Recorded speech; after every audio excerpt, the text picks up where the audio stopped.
मित्रों, आज हम आपके समक्ष दलगत राजनीति से ऊपर उठकर एक संवेदनशील विषय के ऊपर देश का ध्यान आकृष्ट करने के लिए उपस्थित हुए हैं। आज देश के एक प्रमुख अंग्रेजी समाचार पत्र में देश के वरिष्ठ सेवानिवृत्त आईपीएस अधिकारी ने एक आर्टिकल लिखा है जो उन्होंने वर्तमान समय में विश्व में सुरक्षा को लेकर हो रही गतिविधियों और भारत पर उसके पड़ने वाले प्रभाव की तरफ ध्यान आकृष्ट किया है। आप सभी को ज्ञात है कि 1.5 वर्ष पूर्व जापान के पूर्व प्रधानमंत्री शिंजो एबे जी की एक राजनीतिक कार्यक्रम में हत्या हुई। चंद दिन पूर्व अमेरिका में राष्ट्रपति पद के प्रत्याशी डोनाल्ड ट्रंप के ऊपर हत्या का अटेम्प्ट हुआ जिसमें वो बाल बाल बचे। उनका कहना है कि इस प्रकार की प्रवृत्तियां जो हिंसा और हत्या को उकसाती हैं, ये कहीं न कहीं उन बयानों से प्रेरित हो जाती हैं जहां राजनीतिक दल अपने तात्कालिक राजनीतिक स्वार्थ में, शॉर्ट टर्म पॉलिटिकल बेनिफिट के लिए हिंसा और हत्या के शब्दों का प्रयोग करना चाहते हैं। एक दुखद परंतु चिंताजनक बात यह है कि प्रधानमंत्री श्री नरेंद्र मोदी जी के विरुद्ध इस प्रकार के शब्दों का प्रयोग, और मैं साफ शब्दों में कहूंगा हिंसा के लिए उकसाने वाली भाषा निरंतर प्रयोग की जा रही है। अभी आपको ध्यान हो, कांग्रेस के नेता प्रतिपक्ष राहुल गांधी जी ने चुनाव प्रचार के दौरान पिछले वर्ष कई बार अपमानजनक शैली में मोदी जी के लिए मारना, डंडे मारना इत्यादि शब्दों का प्रयोग किया। यहां तक उन्होंने बोला कि अगर काफिले पे कुछ फेंका गया तो कुछ और फेंका जा सकता है, यानी फेंका जाना डर के समाप्त होने का प्रतीक है। इसका मतलब कि किसी भी नेता के काफिले के ऊपर कुछ भी होना चाहिए। याद करिए कि जिस समय प्रधानमंत्री जी पंजाब के दौरे पे गए थे 2021 में, जिस ढंग से उनके सुरक्षा घेरे को तोड़कर उनकी सुरक्षा के लिए एक बहुत खतरनाक स्थिति का निर्माण किया गया था। और इतना ही नहीं है, हम बहुत साफ शब्दों में कहना चाहेंगे कि मौत और हिंसा जैसे शब्दों का प्रयोग बयानों में नहीं होना चाहिए। क्या यह सत्य नहीं है कि कांग्रेस के कई वरिष्ठ नेताओं ने मोदी जी के लिए इस प्रकार की मौत और उस प्रकार की मौत जैसे शब्दों का प्रयोग किया? छुटभैये नेता नहीं थे, कांग्रेस के पूर्व केंद्रीय मंत्री जैसे लोग थे। क्या कब्र खुदेगी, मर जा जैसे शब्दों का प्रयोग किया गया, सर फोड़ देंगे ऐसे शब्दों का प्रयोग किया गया। और यह बात सिर्फ आज की नहीं है, यह विगत लंबे समय से चली आ रही है। मोदी जी के लिए जिन लोगों ने बोटी बोटी काटने से शब्दों का प्रयोग किया, वो दूसरी पार्टी से लाकर आज कांग्रेस पार्टी के सांसद बन चुके हैं। और मैं ये भी बात दुख के साथ और गंभीरता के साथ कहना चाहूंगा, किसी नेता के लिए मौत के शब्द का प्रयोग सबसे पहले 2007 में सोनिया गांधी जी ने मौत के सौदागर शब्द के रूप में किया था। हमने कभी, जब आपातकाल में संविधान की हत्या हो गई थी, तब भी कभी श्रीमती इंदिरा गांधी जी की मौत की कामना या मौत जैसे शब्द का प्रयोग नहीं किया था।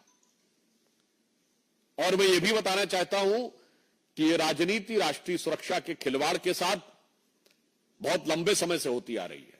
मैं आप सबका ध्यान यह भी आकृष्ट करना चाहूंगा कि जब कांग्रेस सत्ता में थी तो भारत के ही नहीं, दुनिया की इन्वेस्टिगेटिव हिस्ट्री का एक विचित्र उदाहरण है इशरत जहां केस, जहां उस समय तत्कालीन सरकार की 2 एजेंसीज, इंटेलिजेंस ब्यूरो और सीबीआई, दोनों ने कहा कि इशरत जहां टेररिस्ट है। जैसे ही पता चला कि उसका निशाना तत्कालीन गुजरात के मुख्यमंत्री और आज के हमारे प्रधानमंत्री श्री नरेंद्र मोदी जी थे, अचानक सीबीआई ने अपना हलफनामा बदल दिया और कहा टेररिस्ट नहीं है, वो तो मासूम है। भारत के इतिहास में कभी without any reason U turn लेने का कोई उदाहरण नहीं मौजूद था। और आप सबको ध्यान होगा कि जब हमारी सरकार आई और इशरत जहां मामले की फाइल तलब की गई तो पता चला फाइल गायब, और संबंधित अधिकारियों के बयान है कि उन लोगों ने फाइल के ऊपर ऐसा कुछ नहीं लिखा था, केवल तत्कालीन गृह मंत्री ने, चिदंबरम साहब ने अपने आप वो नोट चेंज किया था। ये इंपॉर्टेंट नहीं है।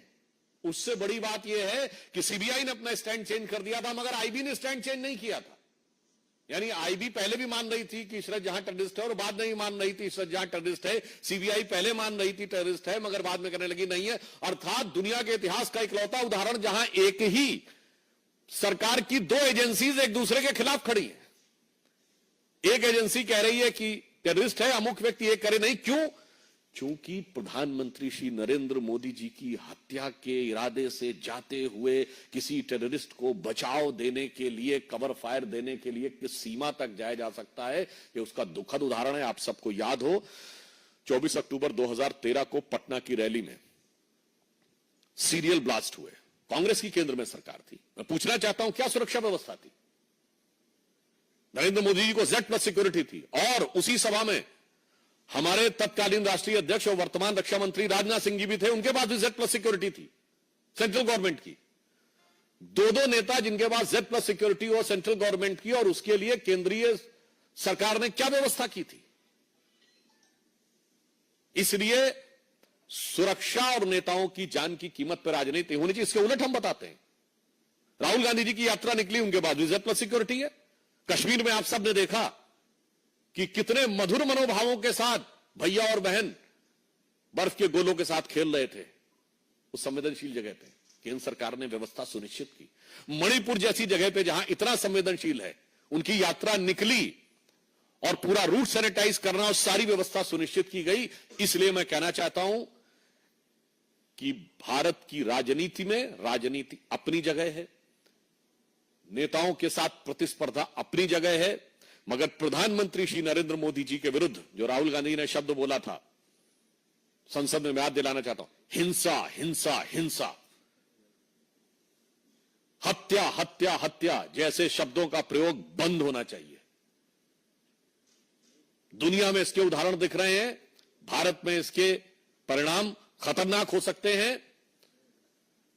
यदि आप लोकसभा में नेता प्रतिपक्ष बने हैं, वैसे तो आप सबने सुना होगा जीत का जश्न होता है, जीत का उत्साह, मगर यहां हार का उत्साह है। तो उस हार के उत्साह में मैं कहूंगा, उत्साह से उच्छृंखलता, उच्छृंखलता से उद्दंडता की तरफ मत जाइए, परिपक्वता का प्रदर्शन करिए। इसलिए मैं पुनः जहां से मैंने प्रारंभ किया था वहीं पे सभी राजनीतिक दलों से आग्रह करता हूं कि हिंसा और हत्या जैसे शब्दों का प्रयोग, किसी के प्रति आक्रमण, मारना, पीटना, कब्र खुदेगी जैसे शब्दों का प्रयोग बंद होना चाहिए। चूंकि याद रखना चाहिए कि लगेगी आग तो आएंगे घर सभी जद में, यहां पे सिर्फ हमारा मकान थोड़ी है। तो मैं सभी दलों से यह आग्रह करता हूं, विशेषकर कांग्रेस पार्टी से, कि प्रधानमंत्री श्री नरेंद्र मोदी जी के प्रति आपके मन में एक इंफीरियरिटी कॉम्प्लेक्स है, आप एहसास कमतरी से वाबस्ता हैं, माना, आपके मन में ईर्ष्या है, आपके मन में द्वेष है, आपके मन में कुंठा है, मगर उस कुंठा को हिंसा और मौत जैसे शब्दों तक ले जाने से बचिए। अन्यथा मैं एक पंक्ति के साथ समाप्त करना चाहता हूं, जो सभी नेताओं के लिए, जो मोदी जी के लिए नफरत रखना चाहते हैं, उन्हें ध्यान रखना चाहिए कि देश के सौहार्द वातावरण में कोई प्रोवोकिंग बात नहीं करनी चाहिए कि कागज का है लिबास चिरागों का शहर है, कागज का है लिबास चिरागों का शहर है, चलना संभल संभल के चूंकि तुम नशे में हो। तो ये हार के उत्साह के नशे से बाज आइए और समझदारी के साथ आचरण दिखाइए। धन्यवाद। I just, in the outset, I will tell you, we'll only take questions regarding this topic, taking the seriousness of the topic. So anybody has to ask anything.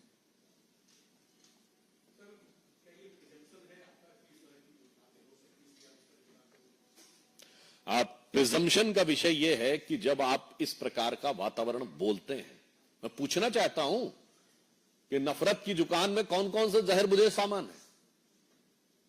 ये मोहब्बत की दुकान में ही हत्या और हिंसा शब्द आ रहे हैं। आधा दर्जन हत्या रिलेटेड वर्ड हैं। इसलिए हम ये कहना चाहते हैं कि इस गंभीरता को समझें, और अगर कोई नेता इसको नहीं समझ रहा तो मैं समझता हूं कि वो भारत की राजनीति में नेतृत्व करने के योग्य नहीं है। रविंद्र भाई,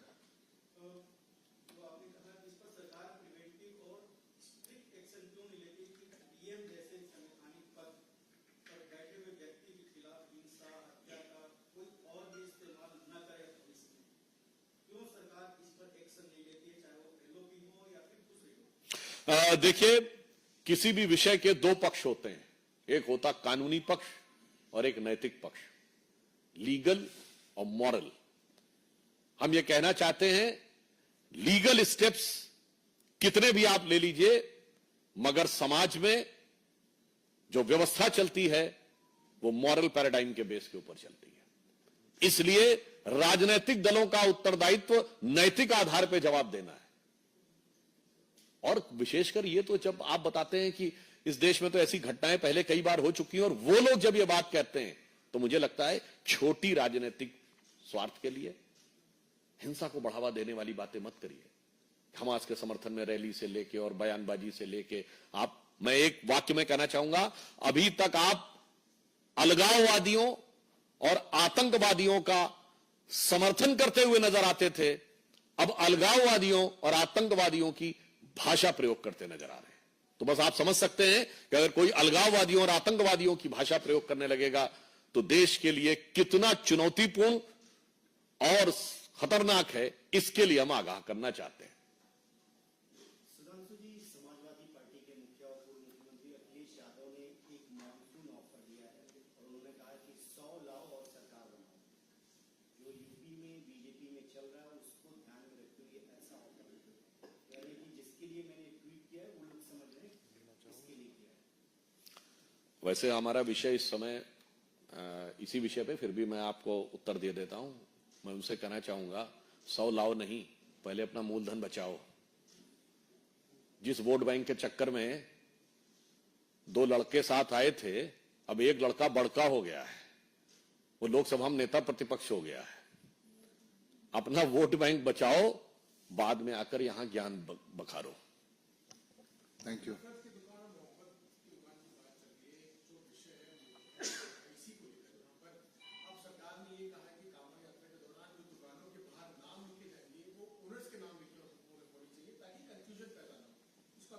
देखिए, ये एक प्रशासनिक विषय है, सुरक्षा और संवेदनशीलता का विषय भी हो सकता है। कहीं पर कोई ऐसी चीज सिक्योरिटी रिलेटेड होती है तो वो सरकार अपने, मगर मुझे एक बात नहीं समझ में आती है, ये पता नहीं क्यों हमारे विरोधी कोई भी विषय होता है वो नाम और पहचान छुपाने वालों के साथ क्यों खड़े हो जाते हैं।